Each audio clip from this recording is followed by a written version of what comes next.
We're here to welcome and to hear and to learn from Sabrina Baêta. She's a program manager from Freedom to Read from Pan America. And she engages in research and awareness building around censorship attacks on public K through 12 education, especially as it relates to literature accessibility in libraries and classrooms. Sabrina graduated from the University of Florida with a Bachelor of Arts in English and a Bachelor of Music and Voice, and then from the University of Central Florida with a Master of Nonprofit Management. She's a poet, essayist, and writer, and prior to Pan America, worked in educational publishing and in a variety of performing arts and educational nonprofits. We are thrilled to be together with Sabrina again this year. And if you can, and you could turn your camera on, that'd be great. We understand if you can't, but it's great to talk to real live people. We know that you're here. And at the end, Sabrina will share, and then you could put your questions in the chat, and Christina will share your questions and we'll get them answered. So without further ado, thank you, Sabrina. Yeah, oh, super happy to be here. What a kickoff, the presentation, Christina, that's amazing. I'm gonna go ahead and share my screen. I was slightly distracted because I was reading all the wonderful dog responses that we got. But aside from being a dog lover, as mentioned, I'm also a banned book researcher. And was really happy to be able to do a sequel to last year's presentation. Really happy to be with y'all. Sad that we're here and that this is still happening, and I unfortunately have bigger numbers to report out on. But I'm just going to start with giving you an overview of what's going on, some of the reasons behind it. Then we'll go into what you can do about it to help. And please feel free to put questions in. I can't see the chat when I'm presenting as well, so I'll get to them at the end. And if you feel compelled to put your dog on camera at any point, or to share pictures of your pets, dogs and cats. I have both a black dog and a black cat. I keep it aesthetically clean with them. Then please do that as well, and I would love to see those when I'm done.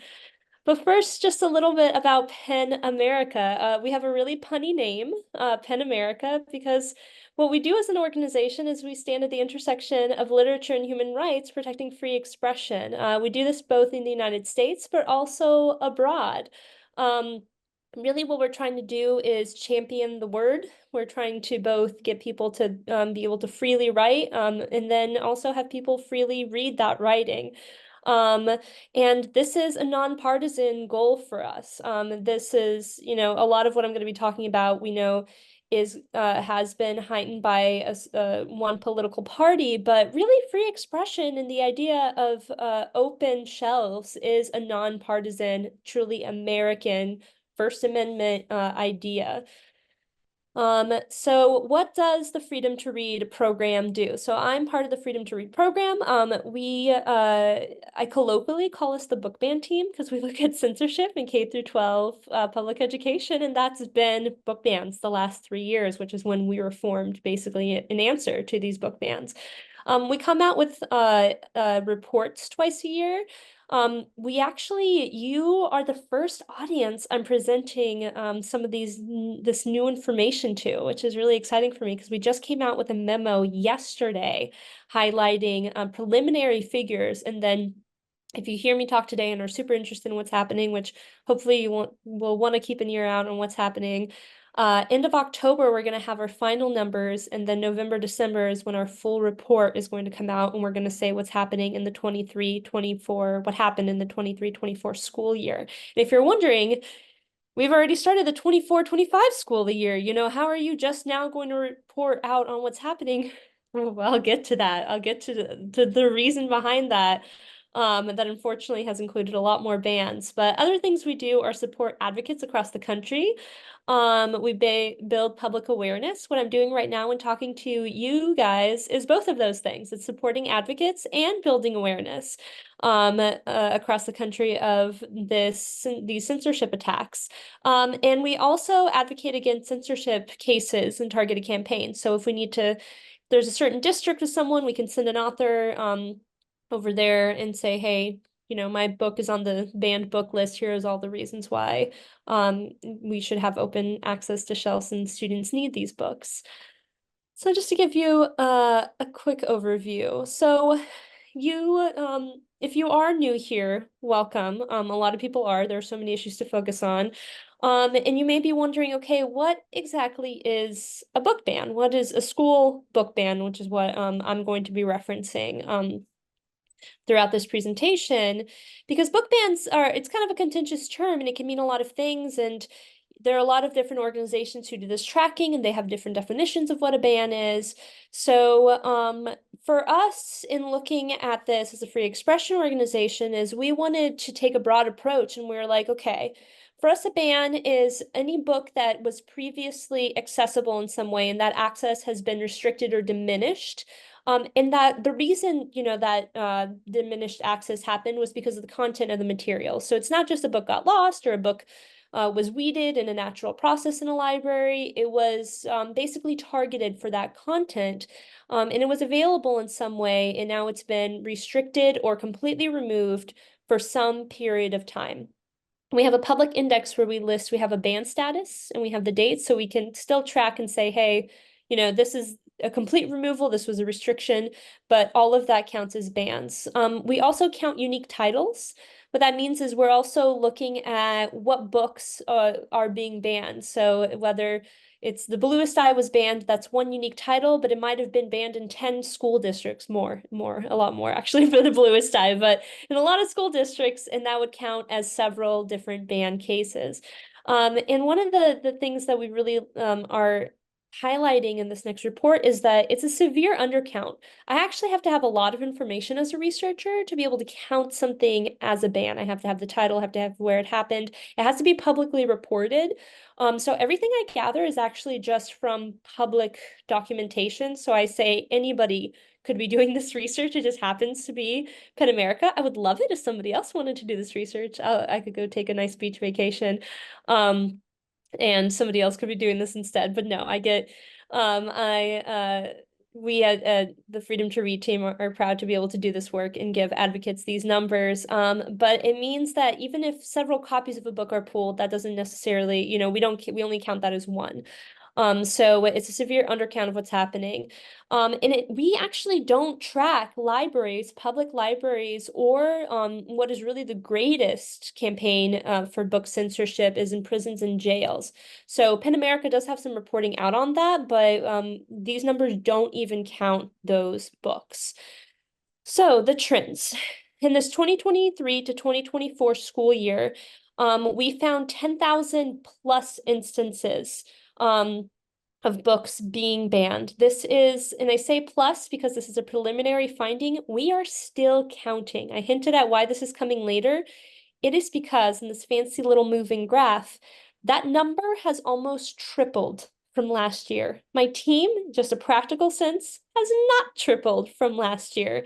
So we are still counting and finding public accounts of book bans happening. And you can see there was already a sharp increase from the first year with that 2,500 figure. It's quadrupled since then to over 10,000 bans. So there's a lot of ways that books can be banned. And like I said, that this is a severe undercount of what's happening. These are just the titles that have been banned. Other types of censorship that we've been seeing is canceled author visits. authors who may be used to going, and a lot of them are actually middle grade authors, like library collection authors who are used to getting their income from doing school visits, doing things almost outside of their books.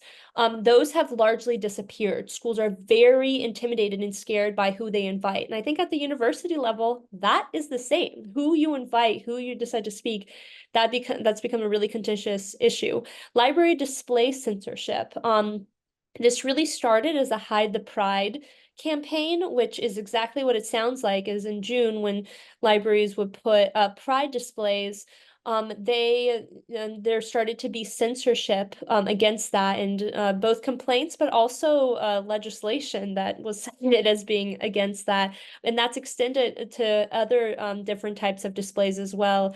It could be a Black History Month display, it could be a sexual health awareness display, these kind of, contentious topics, and I put contentious in quotes because they're not really, right? They're just life topics, they're just community topics that some people are labeling as divisive. Hesitancy or censorship of library collection purchases. We can't say something's been banned if it was never on the shelf. But more and more we're hearing about librarians being scared of buying certain types of books, and it's going to be those books with that type of content. I'm going to go over this a little bit later, but the most banned type of content, because if they've already know they've had to take out a book with that content, they don't feel like they can bring in another similar title, so they're not able to replace those. Targeted book weedings. I've mentioned book weeding. I won't even go into weeding. Christina, you probably you could probably talk about this way more than I could. But weeding is a natural library process that happens to clear out, just because, libraries are physical buildings that can only hold certain number of books. But some people have been actually hiding behind that natural process that happens in banning books. So books that were purchased 2 years ago that clearly should not, are not old or tattered or lost or outdated at this point, that happen to have received a challenge from a parent. And instead of saying, oh, we're removing it because of this formal challenge, they're just saying, well, it's time to weed the collection. All boys are blue is also just going to be part of that. So that they're using that as a tactic to remove books under this kind of weeding category. Removal or closure of entire classroom or library collections. This has happened in states, especially like Florida, that created a lot of intimidating legislation where teachers didn't understand in their own library collections, which, a lot of times is just a shelf in the back with books. It's not cataloged, it's just there for the students. A lot of times it's the teachers who bought those books as well in K through 12 public education. And they weren't sure if sometimes they've just been shut down by administration. Sometimes they weren't, teachers self-censored because they weren't sure if they could have those books available anymore. Canceled book fairs has also been huge. There was a whole scholastic debacle where they tried to segment out books that might be controversial. That itself was horrible and controversial because they were just segmenting out books basically that had BIPOC characters in them. So, but that came out of the canceled book fairs, actually. What led Scholastic to do that huge faux pas and then walk back and luckily do the right thing was canceled book fairs from schools who are afraid of what these, your own Scholastic fair. I think a lot of us grew up with those in our schools. And can you imagine, if you told me that I couldn't go through and pick out my 3 books that I usually got there, I would have been so sad. And just a lot of book bans happening in silence. School librarians don't usually call me, or administrators really don't usually call me and say, hey, by the way, I just want to let you know we pulled all the LGBTQ books. So our data is not actually capturing that. So we need some kind of reporting on it. And a lot of times that's an education reporter. And some places are not resourced enough to have that, or it may not have gotten attention, or it may not be newsworthy in that state or that district to remove these books.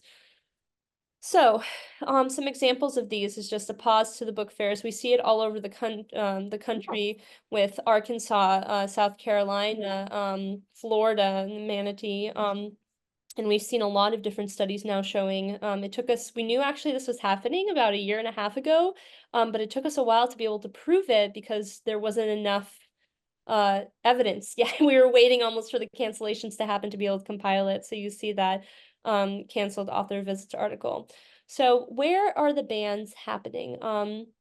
If you heard from my bio, you know I'm a Floridian. I did a lot of my public K through 12 schooling and then post as well in Florida. All of my both my master's and my undergrad were in Florida.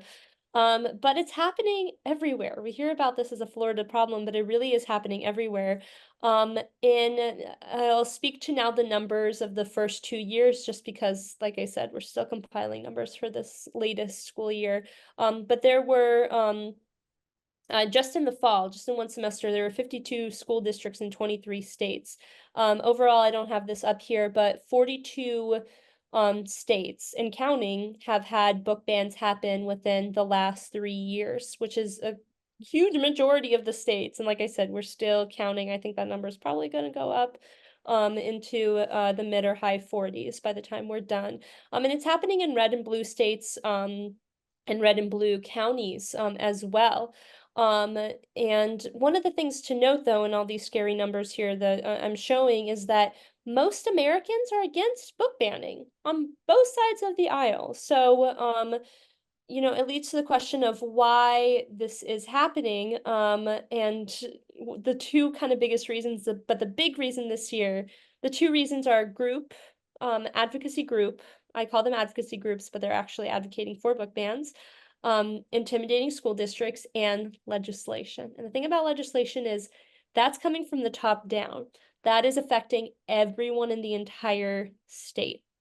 And unfortunately, we've seen a bunch of harmful legislation that has led to book bans, but that has also just like is just kind of destroying public ed at all. We've seen reader acts and book rating bills where they're trying to create rating systems for books, almost like movies, but it's not a one-for-one comparison. Obscenity and sensitive material bills that often criminalize violations, and the people they're criminalizing are librarians and educators. I've seen bills with like actual punishments against librarians, fees for having certain books available. Don't say gay and don't display gay bills.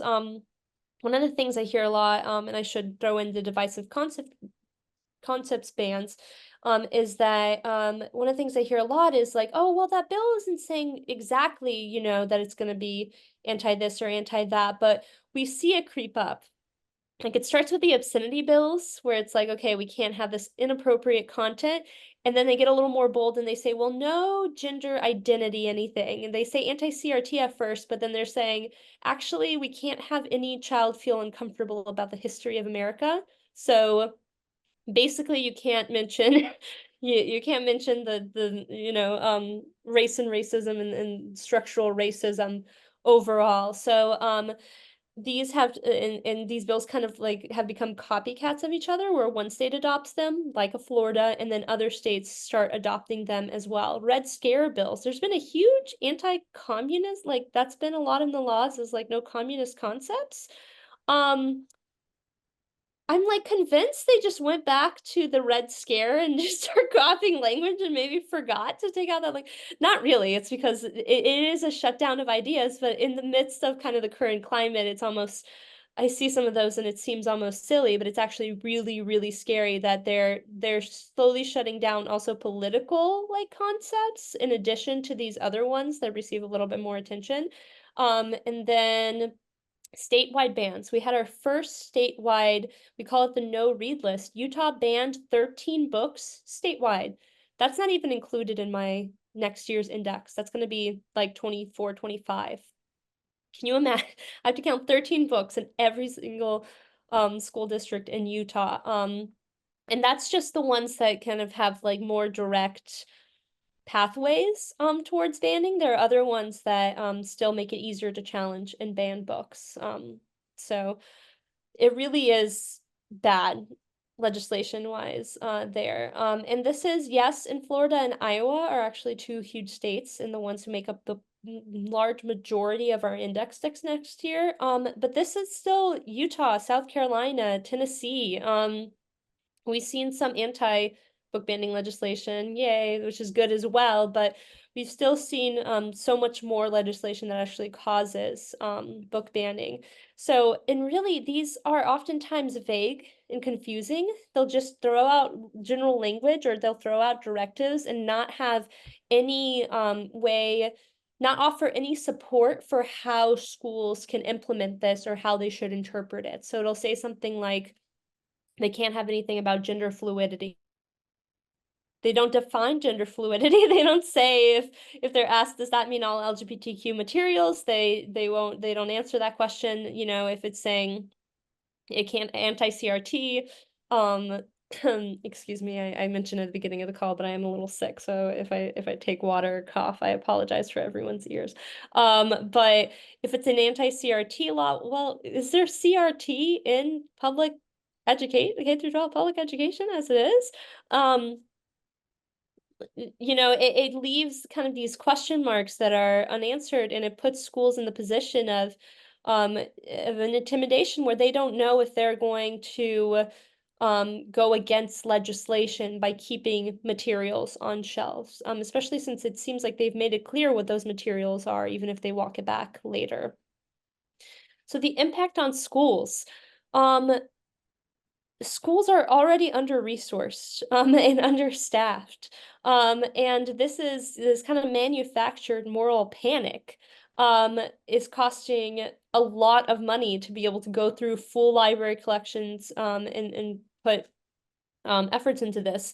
HB 900, which was kind of like a book rating bill, within Texas, is estimated to cost $3.6 million for the state. Florida is going to have to spend 5.8 million annually every year for HB 1069. 1069 is an obscenity bill. It bans obscene content, but again, no directives really on what that means. And it just shows how overburdened and tired educators and librarians are.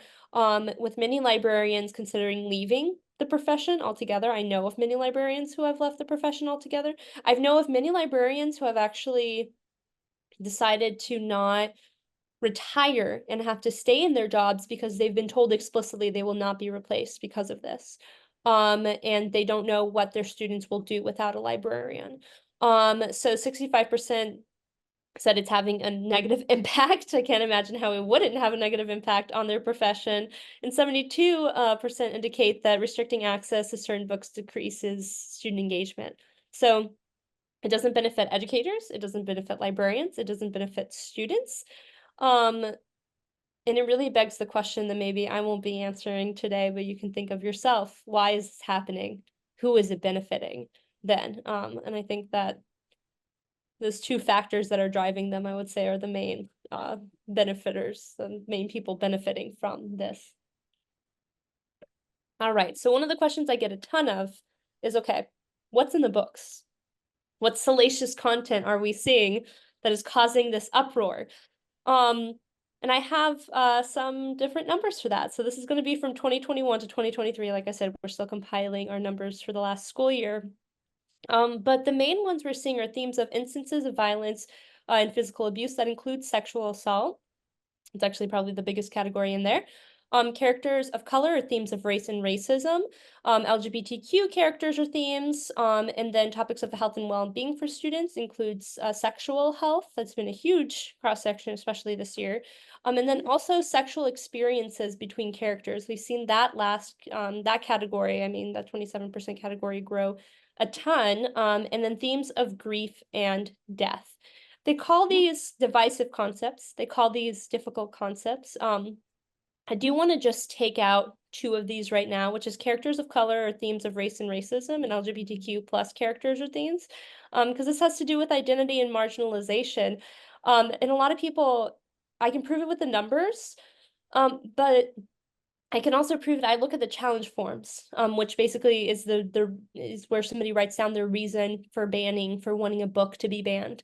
And numbers almost sanitize the situation a little bit to say, okay, that falls into these neat categories that we're looking at. And I track like 40 plus categories. It's not just this. These just happen to be the biggest ones, which is why I report out on them. But when I'm looking at those challenge forums, they're very transparent about wanting to ban these books. There was the Amanda Gorman poem that got banned in Florida. Originally, the author was attributed to Oprah Winfrey.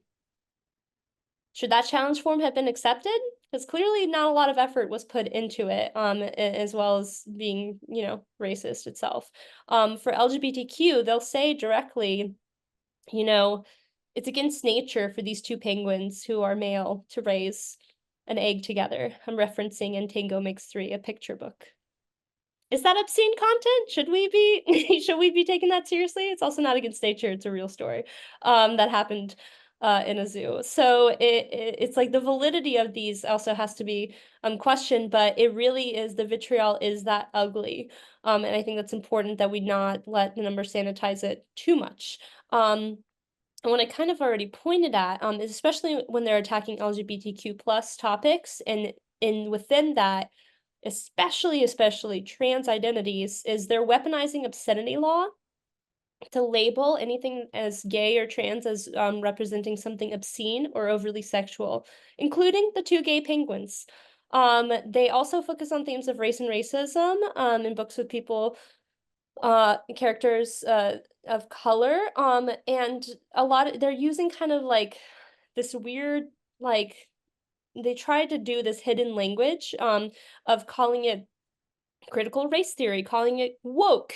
The bill in Florida officially, HB7, I think it is called like the woke bill. That's the official name. Like they are not trying to hide that. And it is a backlash to more diversified library collections if we think about the timing of this starting in 2021. So really what we've seen, probably the last year, yes, we'll talk about it a lot in our next report, but happening the last year and a half, building up, is targeting books by women and non-binary authors. And specifically stories that depict sexual assault or that discuss healthy relationships, consent, or bodily autonomy. So these are stories that are dealing with a lot of times they're fantasy. Sarah J. Maas has been a hugely attacked author. Even books that are labeled as adult, they're only available in high schools, does not matter. And it has to do with both consensual experiences, particularly when women are the main character, or largely a lot of stories you see Milk and Honey there that deal with sexual assault and survivor stories. And they claim this is too difficult for high schoolers to deal with, even when it's something like, I don't know, I think 1 in 9 girls under the age of 18 have experienced some kind of sexual assault in their life. So they need these books. These books were not selected for any other reason other than they actually represent the populations they were meant for. And also similarly with LGBTQ, they're being attacked as being obscene or vulgar. That's also a word I hear a lot when these are the true experiences of violence that both men and women and non-binary individuals have gone through and are now using literature to be able to find a voice again and empower other survivors. So examples of books being banned. There are classics like The Bluest Eye by Toni Morrison. There's also some newer titles like Genderqueer and All Boys Aren't Blue, who, these are new stories in that, yes, these are younger authors who are penning them, but they're also new to publishing. These are voices we haven't included and haven't heard from before. We have ones that probably people in my generation, grew up reading, like John Green's Looking for Alaska. And then we also have sexual health books, oftentimes picture books, like It's Perfectly Normal. That's just letting students know about their own bodies that they have to live in and walk in every day. Um, so all of this kind of unhopeful, kind of a lot to take in. I came here, this year and only had worse numbers to report, unfortunately. But yes, there are more book bans than we've ever seen before, but there's also a bigger resistance than we've ever seen before. For me, the first year of this movement, all I did all day was tell people there are book bans, and they said, "No, this is the United States. You have us confused." And I was like, No, no. I have the numbers. I'm tracking it. I can see it. In the second year, it seemed like people finally believed me, but were almost like stilted by it. Like they just didn't know what to do. In this third year, we got some badass advocates who are fighting hard for their rights and your rights. And we can learn a lot from them. At the forefront, students. Students. They are not happy about their stories and their voices being silenced. There are so many different student groups uh, around the country in your community. Um, please look up if your local school district, if the school district you went to school with has one of these, if your state has one of these, and support your different student groups that have formed. In addition, parents and community members. I feel like parents get a really bad rep in this movement, because it seems like, especially due to the parents' rights kind of rhetoric that's used to justify book bans, they've gotten a bad reputation. And there are so many parents who are fighting for books to stay on shelves. It's actually 2 to 1 that are fighting to keep books on shelves. A new Knight Foundation study came out, and that for every parent that or every community member, every person out there who's fighting for the removal, there are 2 who are doing the opposite. Unfortunately, that shows it's much easier to get a book off a shelf than to get a book to stay on the shelf. But it means that you are not alone. And as a community member in wanting to do this, authors are also doing a ton to speak out, and I'll include an author's publishers. Publishers for a while were a little hesitant, not sure how they were going to engage with this fight. Now they're coming out swinging. They have lawyers who are doing a lot of this work. You can see that in the last one. We've seen a lot of different lawsuits, some more promising than other ones that have been more successful than others, but we've seen success in this movement, but it comes from fighting, it comes from speaking out. Um, there's also organizations like PEN America, hey, who are doing this work as well and offering resources. There's PEN America, which is great, but there's also UABB, which is Unite Against Book Bans. It's actually a full coalition where you can see a bunch of different orgs, including PEN, that are engaging in this work. There's also the National Coalition Against Censorship, NCAC, which all of us offer toolkits in different ways to engage with this. There's also different libraries have been so amazing and coming out of the forefront of this that support students nationwide. Like the Brooklyn Public Library had their Books Unbanned campaign where they're giving out library cards to people across the country who have lost access to books because of where they live. So what can you do? Support your local library. This is just our easiest kind of low lift campaign out there. Go support your local library, go get a library card. I usually am not talking to K through 12 public school students, which is why not usually, but right now I happen not to be, so that's why I start with that public library, but also check on your public libraries. I've reported out on school libraries because that's where my research lies, but if a school library is getting attacked, likely your local public library is also getting attacked. So check on your librarians, I always say one very simple thing to do is thank them. And just say, thank you for having that display. Hey, you have you're doing this event with this author. Thank you so much for that. Have you thought about doing an event with this other author, this other book that I really like?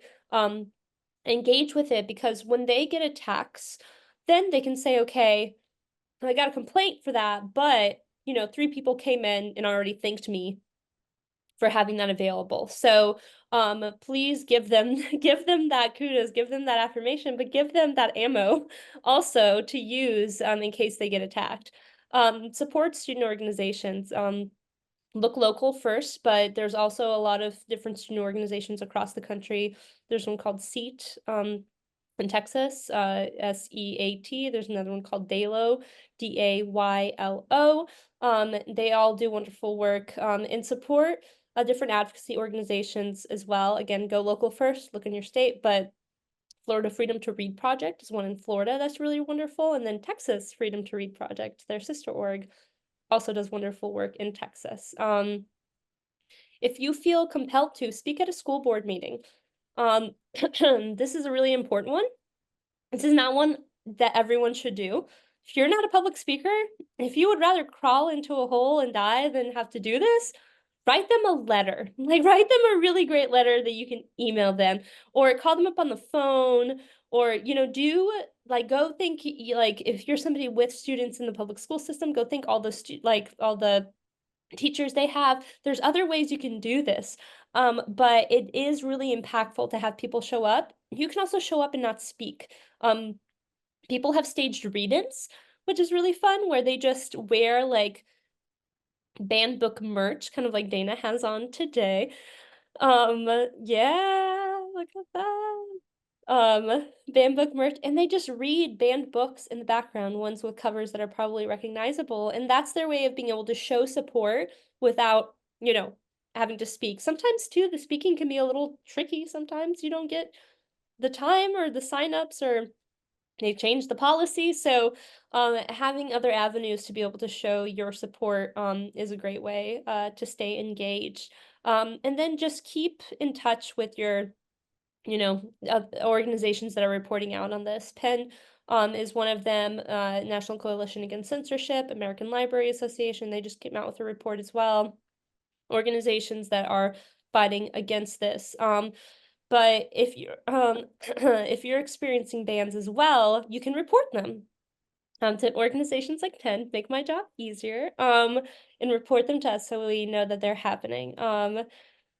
But there's lots of ways. I always tell people to find your brand of advocacy, um, because not everything is for everyone, and not, you know, you shouldn't do everything either. You should do whatever you can do consistently. That's what I always tell people. Like, you can go really hard one week, sure, but like whatever you can kind of do to keep in this fight, whether that's reading tweets in the morning about it and then retweeting it to your own networks, whether it's going to a school board meeting once a month, do that. All right, and now I will pause for a drink of water because my voice is not thrilled with me, if you can hear me, with my wonderful cold. And I would love to get to some questions from you all. And before you ask your questions, throw them in the chat, but can you all let us know in the chat where you are? Because this is not just a local group. So this message is reaching out to multi-state. So if you could put the state you're in the chat, that would be amazing, because I think it would be where the city and state. Yep. I see in Iowa. I see a lot of Oh, yeah, I assumed most people would be Pennsylvania, but I'm seeing a lot of diversity here. Yes, people. Texarkana. Well, I have questions for you. Hello. Mhm. Delaware, of course. Mhm. We're right across the border. We have, yeah. Manchester. So it's amazing to have, you know, and I'm going to leave it to you all. All of you are the advocates. So if you all just talk to one other person, that's, you know, 120 people with you who know. Two people, you know, it's exponential. People think it's different than it is, right? What's being banned, why it's being banned. They think they're protecting their kids. But when we have more information, we can have knowledge-based informed decision-making. And I think, you know, what's happening is that it's emotion-based. It's not knowledge-based. So ask your questions, please. We have Sabrina here. It's a real gift so that we can go off and communicate with our crew and get them to understand this perspective. We do already have one question, and it is, how often do books get unbanned, and do we have any record of them getting unbanned at all? Yes, so books do get unbanned. So love this question as a researcher, because I ask myself this every day. It's like, okay, how are we going to categorize this? And one of the things we do is we mark level of ban. And we have a fully banned category, a banned by restriction, which is usually it's received like it requires now parental permission, or it require like it's only 16 plus, or it's only AP classrooms, and then banned pending investigation. And you're kind of talking about the banned pending investigation, because once it's kind of in one of those other categories, it comes back sometimes if there's enough public outcry but it's been a while since I've actually seen one of those cases come back. But ban pending investigation means that the book has been pulled, and is supposed to be, according to the school district, going through some kind of review. The reason we count those as bans is because we saw a lot of examples of that actually being, they say, okay, we pulled 300 books, we're gonna review them. A year later, 5 are reviewed. Like it's like being used as a way to soft ban. There was one tracking, it was so bad it was almost funny, where they had like a 5-year plan for how they were going to remove these books, and I was like, wow, they really hope that nobody else asks for a book, to be challenges a book, because they're just extending this timeline out and out and out more. And the books are still removed from access, so it's actually really hard to tell sometimes if a book comes back or if a book doesn't, because they don't report out on it. So pretty much we just try to stay on top of it as much as we can, and then just the way we decided methodologically, whatever the word is, to do it is like in the year from like the information we can get. So I'm not like looking again next year, mostly because the books keep growing and I can't keep going back to past numbers. So it kind of is like year by year. But that's how, through that status is how we were able to indicate that. But great question. I do have a couple more. The next one is, are there any federal level, or is there any federal level legislation in the pipeline that is anti-book banning, or is this a purely state by state fight? Great question. There's been some attempts, they haven't gone anywhere. There is a resolution that has gone out the last 2 years, and then I think it's going to go out this year. That's like anti-book banning resolution at the federal level, just saying this is happening, this is really bad, we should keep an eye out on this. But really at this point it's a state by state fight. And largely when there's been legislation passed, the most effective is a lawsuit against it. So we've seen some injunctions happen against legislation, keeping it from getting put into effect. We've seen uh we've seen some kind of other parts of it get stripped away, but that's when I let our lawyers and our legal teams get into the fray, and we try to provide as much information as we can to better their arguments. But yeah, at this point, it's really a state by state fight.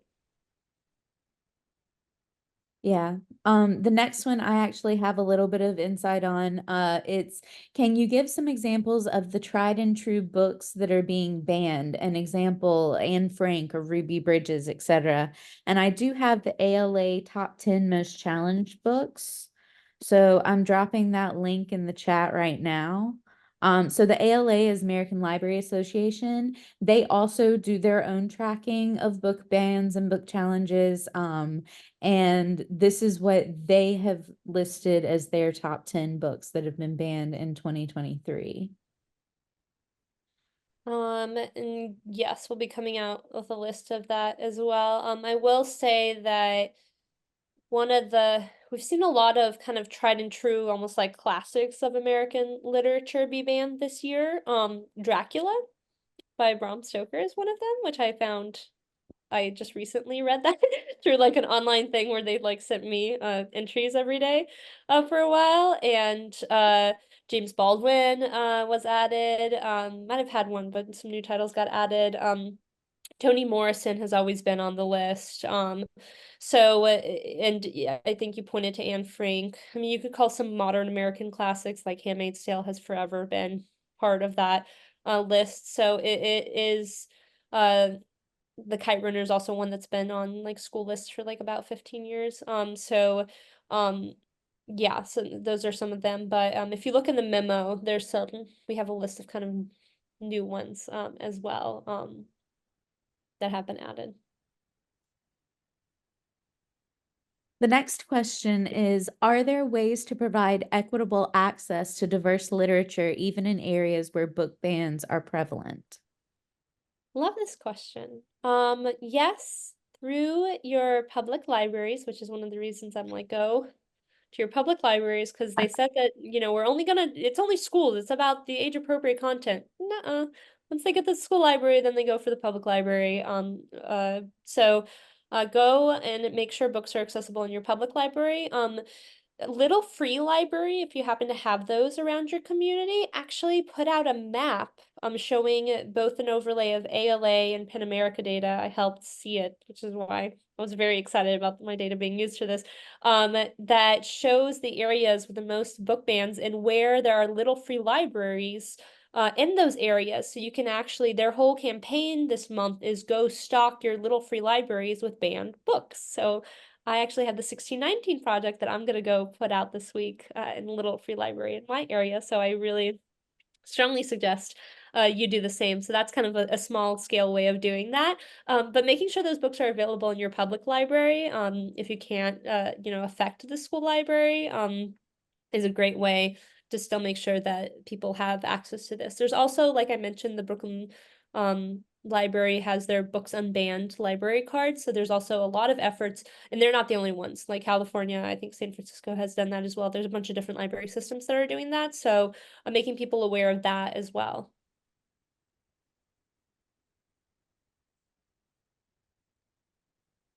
The next question is there any way to see what books are banned locally and nationally?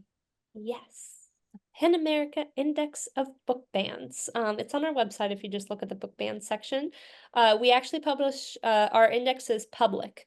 So it lists the district where that's banned, the state where it's banned, the book that's being banned.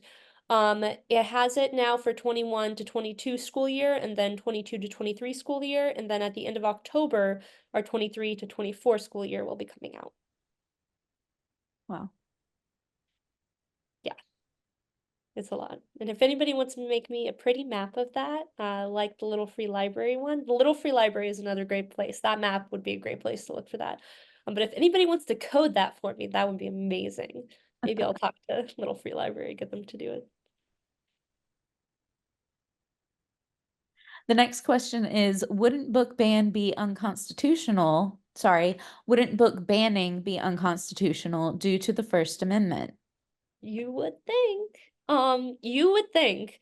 The First Amendment, like many amendments and like a lot of American legislation, is up to interpretation. And that is kind of the place of students' rights versus parents' rights and the role of a school system in a community is where the gray area lies that people are poking holes in, because library collections still do have some standards for what's in them, but who gets to decide those standards? My school district is keeping you employed. Oh man, I'm so sorry. Oh yeah, hi. I think hi again. Nice to see you. Oh man, unfortunately, I think so. I always say that the day I don't have a job anymore would be a really wonderful day. I'll go take a vacation and focus on some other issue. But because of, so yes, in theory, the First Amendment should protect this, but First Amendment is up to interpretation, and that gray area is where we live in right now. Yeah. And the last question that we have as of right now, of course, if you have any more, please drop them in the chat. What do the kids think about banning books? They don't like it. Yeah. I'm sure I haven't talked to every kid. I don't know. I'm sure maybe there's some who are like, great, take the materials away. But they have enthusiastically responded with a resounding no. Because they value these collections. Also, we have to remember these were not random books being shoved on shelves like in the middle of the night. These were trained librarians who were deciding what was pedagogically appropriate based on journal reviews, based on a lot of criteria, based on books that were already published. Like, this is not random internet archives of things as well, which is a lot of what students actually have access to. These are vetted materials. So they are not happy about this because they also, one of the things when I talk to students, I hear a lot is they feel very personally attacked by it, because when a book, with a book like The Hate You Give or a book like Genderqueer gets banned, they don't take that as just, okay, that content or that book is being banned. They take that to mean, my like they take that to mean it's a racist attack. They take that to mean it's a homophobic attack. They say, okay, either I'm being attacked as an individual or my friend is being attacked as an individual. So they actually extend it in a way that is refreshing. Because sometimes I have to create that extension for some people, and some adults, which is fine. But they already cut straight to the core of it and say, okay, we know what you don't want us to see. And this is part of our everyday, regardless of how uncomfortable it makes you. And like, we do need the resources to be able to better understand ourselves in our communities. So students are not happy about it at all. I do have one more question. And this is an opinion. So what do you think the reason Handmaid's Tale is banned in a lot of states is? When we studied books similar, like 1984 and Fahrenheit 451 when we were in school? Maybe you can tell me, because 1984 and Fahrenheit 451 are both banned as well. Yeah. So why? All These getting three banned. books about dystopian society of censorship and complete government control? Why are they all suddenly, these stories are not being widely shared? That's a Yeah. great. I hope my non-answer was answer enough that, yeah, definitely the same reason maybe those Red Scare bills are being implemented in 2024 for whatever reason. So Yeah, unfortunately, all of those books are at risk in a lot of libraries, a lot of libraries. Which is so wild because those are the books that we remembered from our high school assignments. Like, we remembered the ones that had those emotional moments that you connected with on a different level. So as a librarian, it's just disappointing. yeah, and I almost grew up. I'm Brazilian American, so I kind of have this like other aspect, and I moved here when I was 10 and a half, so I like kind of joined public ed at that age. I always considered them to be patriotic books. Like, I was always like, 1984 is almost like, it's not a patriotic book in that it's like rah rah go government go America, but like it's like such a ingrained classic that it's like in the fabric of us as a nation. This kind of cautionary tale. So to see, like, I always say this is so inherently un-American to like limit information and limit viewpoints and limit like the idea of critically thinking about different things and being able to engage with different topics feels so distinctly un-American. In a nation that does have something like the First Amendment, which not every country in the world has even legislation that actually deals with free expression. We're actually exceptional in having that in law. So it's really kind of astounding and scary that it can happen here.